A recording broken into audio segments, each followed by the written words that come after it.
काला नहीं पहनना चाहिए था ना। ठीक लग रहा है, पर आई एम सो सॉरी। पहले तुम बताओ, तुमने लाल क्यों पहना? मैंने कल परसों तुमसे कहा था लाल मत पहनो। जी मतलब क्या क्या प्रॉब्लम क्या है? नहीं प्रॉब्लम, देखो वैसे तो तुम गोरी गोरी हो, तुम बहुत सारे रंग अच्छे लगते हैं तुमसे, लेकिन रेड ना लाइक थोड़ा सा लाउड लगता है बेसिकली। और कुछ रात का समय है, थोड़ा सा लाउड चल जाएगा, पर ब्लैक ब्लैक तो बैकग्राउंड से मिक्स हो रहा है, फिर तुम और पतली लग रही हो, हम और मुकाबले से। नमस्कार दोस्तों, मेरा नाम अलका है। नमस्ते, हम किरण। ये हमारी एक कोशिश थी, नाकामयाब कोशिश थी एक झगड़ा करने की, लड़ाई करने की, पर हो नहीं पाया। नहीं हो पाया। कभी किया नहीं झगड़ा ना? लेकिन ये ऐसा कैसे हो सकता है कि 36 साल पुरानी अगर दोस्ती है, तो झगड़ा नहीं किया हमने कभी। एक्चुअली नहीं किया दोस्ती, बड़े कमाल की बात। और लेकिन शिकायत है, झगड़ा तुमने एक बात से एक बात बताओ, तुमने किसी से भी कभी झगड़ा किया? नहीं एक्चुअली नहीं। एक्चुअली तुमने होता ही नहीं है, होता नहीं है। आता ही नहीं है। मेरा झगड़ा नहीं। बड़ा इंटरेस्टिंग एक किस्सा है कि एक बार एक लड़की को हम पे गुस्सा आया लेबोरेटरी की वक्त पे, और वो पे चिल्ला रही, तुम ये तुम वो तुम वो तुम वो। हमें ना बहुत लगा अंदर से कुछ करना चाहिए। हमने अपना अस्त्र उठाया और टेबल पे पटक पटक और खड़ी हो गई। खड़े होकर मैं हंसी आ गई, ये तो बहुत ड्रामेटिक हो गया। क्या लड़ती यार, तुम भी नहीं लड़ी ना? मैं भी नहीं लड़ पाती।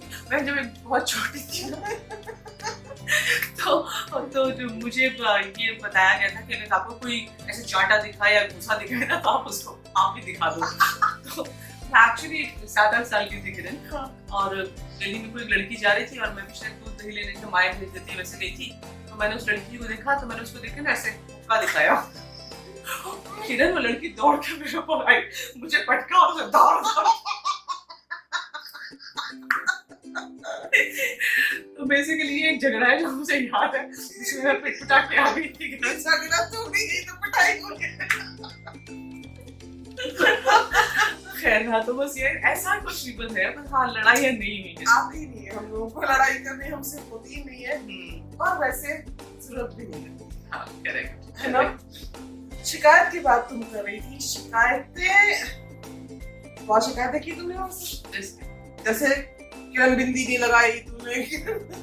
नहीं देखो उसकी क्या वजह थी, आपको किसी को एक खास रंग से देखने की एक आदत होती है, आपको अच्छा लगता है इंसान को सजा हुआ देखना, सुंदर देखना, तो किरण को हमेशा बिंदी लगाए हुए देखा जीवन में। तो जब एक फेज आया जब उसने बिंदी लगाना छोड़ दिया, तो वो इतना अटपटा लगता था, वो शिकायत भी नहीं थी शायद ना किरण। I know, ये कंसर्न एक्चुअली उस टाइम पे बहुत ज्यादा बिजी, और तुम्हारा कंसर्न बिल्कुल सही, तुम्हें समझ आ रहा था कि हम अपना ध्यान नहीं रखते। हाँ तो हमें लगातार कहती थी मी टाइम। हाँ कुछ अपना समय निकालो, अपना समय निकालो। मेरा क्योंकि बहुत यकीन है इस बात में कि कोई भी इंसान हो उसको अपने लिए बिल्कुल अपने लिए, अपने साथ के लिए समय निकालना चाहिए, जिसमें मतलब वो कुछ भी करे जिसमें। उस वक्त तो हमें बिल्कुल समझ नहीं आ रहा था कि ये क्या होता है मी टाइम। हाँ तो मतलब हमें तो जो भी कर रही हूँ अपने लिए कर रही हूँ, अपनी खुशी के लिए कर रही हूँ। हाँ मी टाइम और कैसे होता है, तो then later on थोड़ा समझ समझ आया। में आया। आदत नहीं होती तो खाली नहीं बैठा जाता है, लेकिन मुझे लगता है कि थोड़ा सा उसकी प्रैक्टिस करनी चाहिए। घर में जो महिलाएं हैं, घर में जो लड़कियां, औरतें जो भी हैं, माएँ हैं, बीवियां हैं, आदत नहीं रह जाती है बैठने की। आपको इतना काम दिखता है, you don't sit। हमेशा भागती रहती है, हमेशा भागती रहती है। उसी के लिए मुझे लगता है कि वो एक छोटा सा एक वक्फा अपने लिए जरूर निकालना चाहिए। खैर अभी तुम्हारी शिकायत थोड़ी हमने कम कर दी है, हम धीरे धीरे खाली बैठना सीख रहे थैंक यू हैं। So much. हाँ, बैठ पाते या बिना गिल्टी हुए बैठ पाती हुई। खैर, पर हमें तुमसे एक शिकायत हुई है जिंदगी में, सिर्फ एक ही शिकायत हुई, और वो शिकायत भी नहीं थी का, वो एक ऐसा सवाल था जिसका हमें जवाब नहीं मिल पाया, और वो हमने अपने अंदर शायद 15-1 साल रखा। बोले आने वाले किस्से की बात करें। पॉलियाना वाला तुम किस्सा सुनाओ। किस्सा दोस्तों यूं है कि हमने एक किताब पढ़ी, हमें बहुत अच्छी लगी, उसका नाम था पॉलियाना। और चूंकि हम लोगों की ये शेयरिंग होती थी कि अच्छा लग रहा है तो उसको पढ़ो, तुम भी पढ़ो, अलका भी पढ़ती थी, अलका ने भी पढ़ा, उसको भी बहुत अच्छी लगी किताब। उसने हमसे पूछा तुम इस पे कुछ करना चाहती हो? हमने कहा सोच रही हूँ, अडेप्टेशन करती हूँ इसका। उसके बाद बात आई गई हो गई। कुछ महीनों के बाद जो है एक दिन हमारे पति ने आकर पूछा, तुम्हें मालूम है अलका पॉलियाना पे सीरियल बना रही है? नहीं, क्या तुमसे पूछा उसने? पूछना तो क्या ही था, कॉपीराइट फ्री है, लेकिन बताया भी नहीं यार। और तकलीफ कि क्यों नहीं बताया भाई, वो अंदर जो बनने लगा ना, क्यों नहीं बताया, क्या हुआ होगा, कैसे सोचा उसने। फिर पता चला मंदाकिनी उसमें एक्टिंग कर रही है, तो और समस्या। मतलब शायद हम अच्छे नहीं हैं, या मंदाकिनी तुम्हारे ज्यादा क्लोज है, पता नहीं क्या क्या दिमाग में आता रहा, पर जवाब नहीं हमारे पास कोई नहीं। तो हमने ये सवाल कैरी किया ऑलमोस्ट 15-20 साल। हाँ। और फिर जब मुंबई आ गए दोस्तों, तो एक दिन हमने अलका वो बात निकल आई समाओ, मोमेंट एक ऐसा बन गया हाँ, बातचीत के दौरान, वरना शायद ना पूछती। हाँ, लेकिन वो बात निकल आई और अलका को हमने पूछा, तो अलका ने बड़ी हैरान हो गई और बोली क्या सच में मैंने ऐसा किया था? उसको खुद नहीं याद।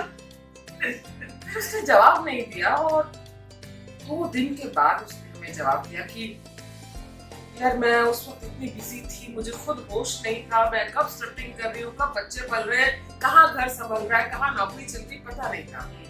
और मुझे ख्याल ही नहीं आया कि मेरी तुम्हारे साथ बात हुई, एहसास ही नहीं था। एहसास नहीं हुआ बिल्कुल भी। मैं सच में मैं खुद भी हैरान थी जब इतने वक्त के बाद में किरण ने मुझसे पूछा, तब शायद पहली बार वो सवाल मेरे लिए भी एक सवाल बन के सामने आया, और मुझे यकीन ही नहीं हुआ कि मैंने ऐसा किया था या मैं ऐसा कर गई, ऐसे हो गया, मतलब मालूम ही नहीं पड़ा मुझे। तो हाँ, उस समय सोचा कभी कभी ऐसा भी होता है ना कि कोई आपके एहसास में इतना ज्यादा आपके साथ है, हमें कभी जैसे होता है ना, हम लोग को लगता है कि मैंने तुमसे ये बात कह दी, शायद मैं तुम्हें बता दिया, हाँ, अब मैं परसों जा रही हूँ, मैं तुम्हें बता चुकी हूँ, लेकिन तुमने समझाया, हमें बकायदा समझ आया, हाँ। कोई उसमें कोई शक आई ही नहीं। राइट, हाँ। और ये अक्सर हुआ है दोस्तों कि हम दोनों के बीच में कई बार हुआ है कि अलका ने कोई बात कही और वो बात जैसे हमारी बात थी, या हमने कोई बात कही वो अलका के मन की बात थी। हाँ, तो आप सोच रहे हैं हाँ बिल्कुल एग्जैक्टली यही तो मैं कहना चाहती थी, हाँ, या करना चाहती थी। तो फिर उसमें ये नहीं रहता ये बात है किसकी, पहले किसने कही या किसने सोची, फर्क नहीं पड़ता, क्योंकि वो बात हम दोनों की बात होती है। राइट, तो ऐसा ही कुछ फिर हमने पॉलियाना वाले किस्से को भी समझ लिया ऐसे ही। और एकमात्र जो हमारे पास चांस था एक झगड़ा करने का, ये खो दिया। राइट, लेकिन झगड़ा करके होता क्या? हाँ नहीं, कोई पॉइंट नहीं है। और शिकायत मैंने तुम्हें थोड़ा बहुत टोका टाकी की है तुम्हारे साथ, वो मैं मानती हूँ, वो एक अलग चीज है। जैसे कि तुम वो डांस वाली बात अगर तुम चाहो बताना तो बता सकती हो। कैसे तुम भूल गई? कैसे भूल गई? दोस्तों हमारी एक और दोस्त है, हमारे गैंग की मेंबर है दीप्ति दी, और वो बहुत अच्छी डांस करती है। तो हम लोगों ने डिसाइड किया कि चलो यार उनसे डांस सीखते हैं। पहुंच गए एक दिन, पहला दिन है, उन्होंने कहा कि तुम लोगों ने पहले कुछ कुछ किया है, चलो प्रणाम करो। तो अलका जी ने पहले प्रणाम किया, हम देख रहे थे बड़े पेशेंस के साथ। उसके बाद हमारी बारी आई, हमने प्रणाम करना शुरू किया और उन्होंने हंसना शुरू किया। हमने पूछा क्यों हंस रही हो? कि ऐसा लग रहा है जैसे पहाड़ हिल रहा है। तो एक अच्छा खासा उभरता हुआ डांसर मैंने दबा दिया। नहीं बाबा, है इतनी लंबी चौड़ी हो तुम। जूते को नाव बोलती थी। अरे जूते को नाव मतलब क्या, एक बार से किरण के ये क्या बेलीज पहन के आई थी, और मैंने सोचा पहन के मैं थोड़ा कहीं चली जाती हूँ, 2 कदम चल देती हूँ, तो मैंने अपना पैर डाला उसमें, मेरा पैर खो गया यार। मतलब ऐसा लगा मैंने कहाँ घुस गई मैं, तो वो नाव जैसी लगते हैं मुझे तुम्हारे जूते। बहुत ताने मारे पर हाँ, लड़ाई फिर भी नहीं हुई। बेसिक बात कहने का मकसद सिर्फ इतना सा है कि मेरे ख्याल से अगर कुछ भी मन में सवाल आता है एक दूसरे के प्रति, या एक दूसरे के बारे में, या एक दूसरे कोई जो भी कुछ कर रहा है उसके बारे में, तो अगर उसके बारे में बात कर ली जाए या एक सवाल कर लिया जाए तो बहुत चीजें सिंपल हो जाती है। हाँ, अलका का तो सीधा है, वो सवाल वगैरह भी नहीं करती है, वो उसका सवाल भी करती कभी कि ये मुझे समझ नहीं आया किरण, ये क्या था, तुमने ऐसे क्यों किया? पूछ लिया, जवाब मिल गया। कभी दूसरा तो उसका तरीका बड़ा सही है, आप इससे हमें पैर हिलाइए ऐसे ऐसे, ये कुछ नहीं, आप नहीं करोगे, कौन डू इट? वो मेरी कुछ पर्सनल प्रॉब्लम्स उसे लगता है बंदे को क्या बोला मुझे सचमुच में प्रॉब्लम होती है अगर मेरे से नाखून खाता है ना, और मेरे सारे स्टूडेंट्स ये बात जानते हैं, तो मतलब वो प्रॉब्लम कभी कभी बहुत बढ़ जाती है। तो एक बार दिल्ली में ऑटो में मैं बैठी हुई हूँ और साथ में एक और कोई सज्जन है जो ऑटो में जा रहे हैं और वो नाखून खा रहे थे, तो मैंने अपने ऑटो में से उल्टी निकाल के, सर प्लीज ऐसा मत करिए, doesn't suit you, you know looking good. तो वो बेचारे ऐसे हो गए, उन्होंने ये क्या है मतलब, तो वो एक अनायास एक रिएक्शन आ जाता है, मैं प्लान नहीं करती, लेकिन हाँ वो होता है। लेकिन ये बात सही है कि आपको कुछ लग रहा है, बात करिए बिना लाग लपेट के। लाग लपेट जिसे हम लाग लपेट किसे कहेंगे? लाग लपेट इज लाइक अलका ने कुछ किया और हमें पूछना है, और अगर हम पूछते कि अलका तुमने वो इसलिए किया था, तो मतलब हमें ऑलरेडी इस पे शक है, तो हम शक जाहिर कर रहे हैं, हम तुमसे पूछ नहीं रहे सवाल। इट हैज टू बी, आपको पहले अपने आप को साफ करना पड़ेगा, मुझे जानकारी चाहिए या अगले बंदे को धमकाना है, ये क्लियर कर लो। तो खैर लाग लपेट वही है, सिर्फ पहले जान लो मुझे, उसके लिए और कोई साथ में इमोशन अटैच करने की जरूरत नहीं है। अगला पर्सन वो भी इंसान है, उसकी अपनी कुछ सोच हो सकती है, सिंपल है, सरल है, सरल है, सरल है। चलो थैंक यू दोस्तों, फिर मुलाकात करते हैं। बाय।